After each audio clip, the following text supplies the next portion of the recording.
Package saving from the Redneck Garage. Got a package in. One thing I will say about Amazon is they're pretty cool on their 2-day shipping if you're a Prime member, so check it out. Anyway, I'm going to open this up. We're going to see what we got. Oh yeah. This is going to be Hubsan FPV mini quadcopter, right? This is one of the least expensive quadcopters, and the FPV stands for first person view, which is pretty cool. You fly it by looking at the screen on the remote control rather than the unit itself, but if you're doing some filming, this would be the best thing to film because you're actually seeing what you're filming. Now, I don't know about the quality of it, but we shall see. It comes with a guard. Isn't that cool?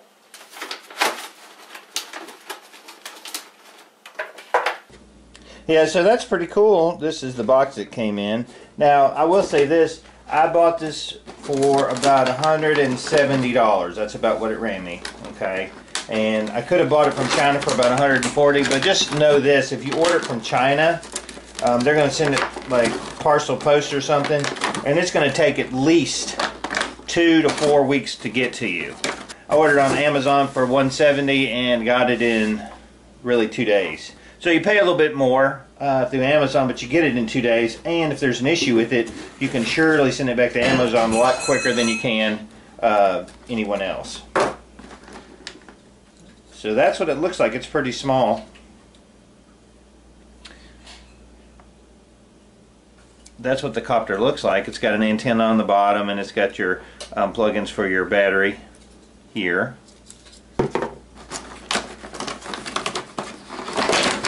And then the super cool thing is the remote control. And you can see up here, this is your screen to fly the thing. Now, it takes 4 AA batteries, and I went ahead and bought some rechargeable ones because I didn't want to have to keep buying batteries for it. So we'll fire this thing up and see what it looks like.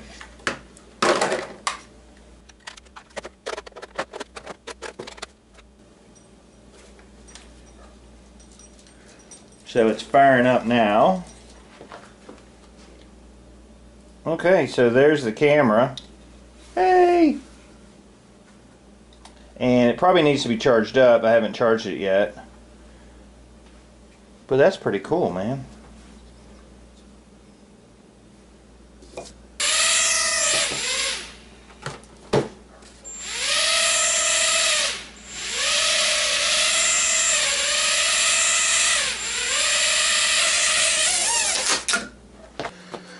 Okay, we had a little setback on the quadcopter.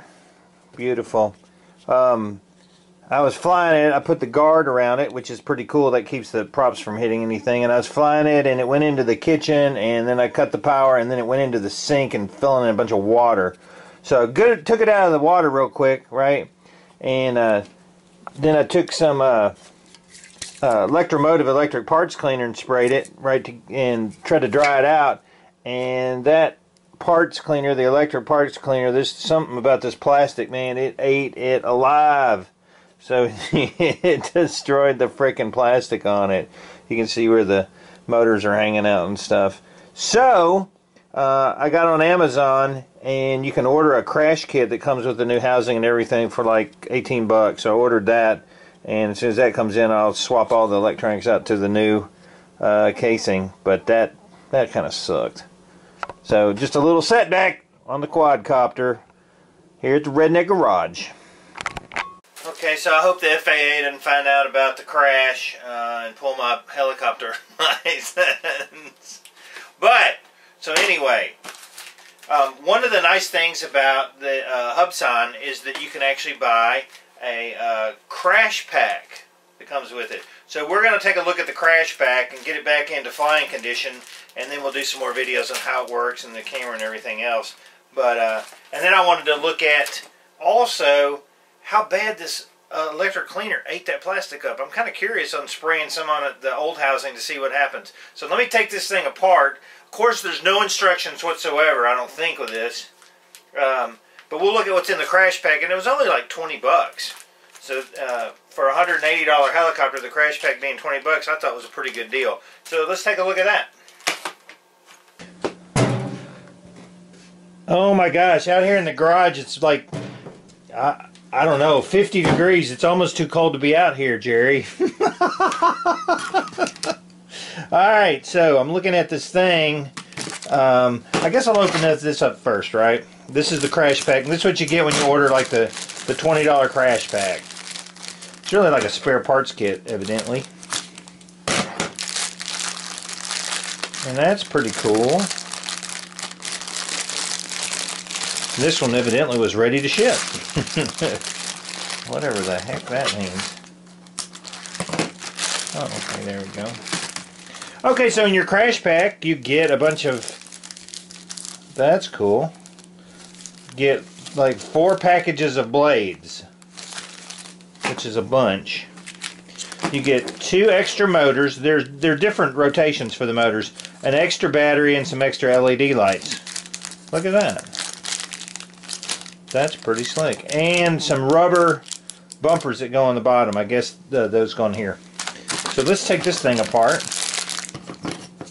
And this is the part I really needed, because when I put the electrical cleaner on it, man, it ate it alive.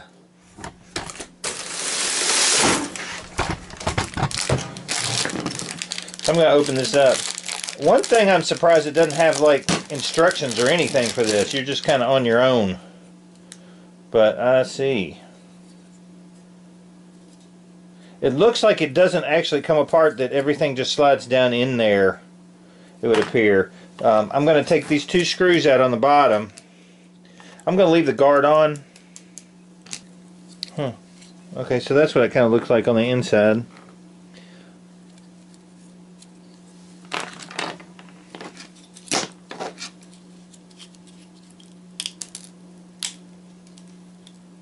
Whoop, it's got a cable.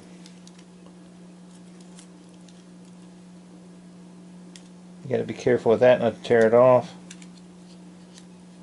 Okay, I will say one thing that blows on trying to fix this thing from looking at it is each one of these little motors, right? You can see the motor wires. You've got to desolder from the board, install in the housing, and then resolder them back on, which sucks. Alright, so I'm going to be working on that. I'm waiting for my soldering gun to heat up. But that's just retarded. They could have put like little connectors or something on the motors. And they don't. They're soldered on there. So you got to be really careful. Unsolder them and solder them back on. So I'm going to be working on that. And cussing the whole way. Okay, so I've got one of the motors soldered back in. And it is a huge pain in the rump to do this. But I'm going to go ahead and do the other 3. And hopefully we'll have power to all of them. Dang, that's stupid.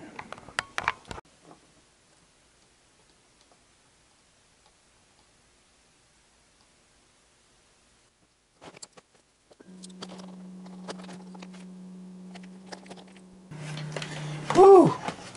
That was truly a pain in the butt. If you're going to do one of these crash kits, you get you a good little soldering iron and get a lot of patience and a magnifying glass, because those are very, very thin wires.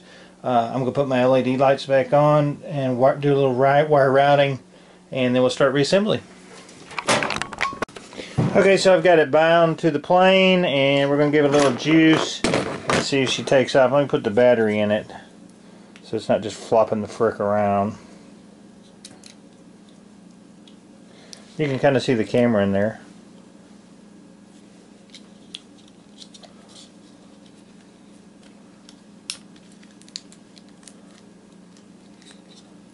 Battery's in.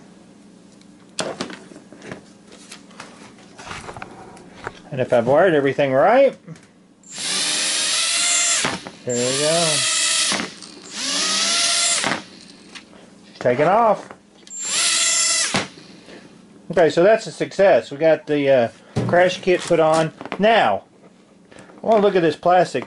I do have to go ahead and put my plastic rubber feet back on. I haven't done that yet.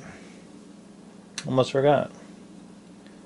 Okay, so we got the rubber feet on, and that's good. Now, I want to get this way out of the way, get all my extra parts picked up, and then we're going to do another test real quick. This is another spare body I bought for like $6. Let me tell you that soldering is the hugest pain. Okay, so here's the old pieces that just were eaten freaking alive. I mean, I was just like, what in the world? I'll just put this stuff all back in my little bag. Okay, so here was the problem with the whole stupid thing. Well, I had to put a crash kit on it. It wasn't that I crashed it as much as it was I dumped it in the water, right? And then I thought, okay, let me dry out the electronics real quick. So I took some electromotive parts cleaner, electric parts cleaner, and I've used it on a bunch of stuff, even plastic, you know, dashboard stuff, and not had any problems at all. This ate this up, and I just want to spray a little on here and see what happens.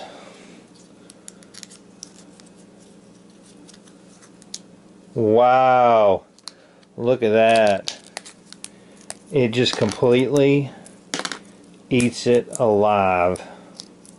Look at that. That's crazy. Holy moly. There's something, and it smells like, it's almost like dry cleaning fluid, but I mean, this plastic's starting to melt in my hand. I can feel it melting into pieces. So, if for chance you got it dumped in water, don't ever use electromotive electric cleaner. Man, that is just insane. I've never seen that happen. But I mean, it literally, I'm not breaking it. It's actually just kind of falling apart. Unbelievable. Okay, well that explains that. Okay, well I'm going to practice with it. We're going to do a video. I'm going to add a little video here of it actually flying.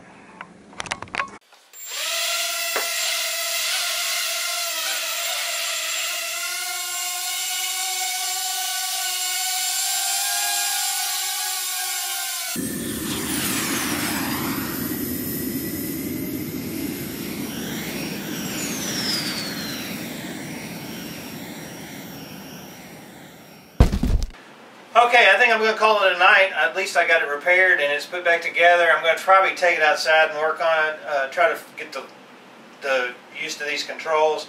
And there's a lot of instructions to be able to use this thing. So I'm going to go back and read those, and we'll go through some setup and procedures. But anyway, that's how you repair the stinking thing. If you break it within the first if you break it within the first 10 minutes of owning the $170 thing, then that's the repair kit. That's how you put it on. We're going to do some videos of it shooting in the air, but I thought that would be pretty cool to see the new toy before I just completely destroy it again. I'm David from the Redneck Garage. Keep turning wrenches.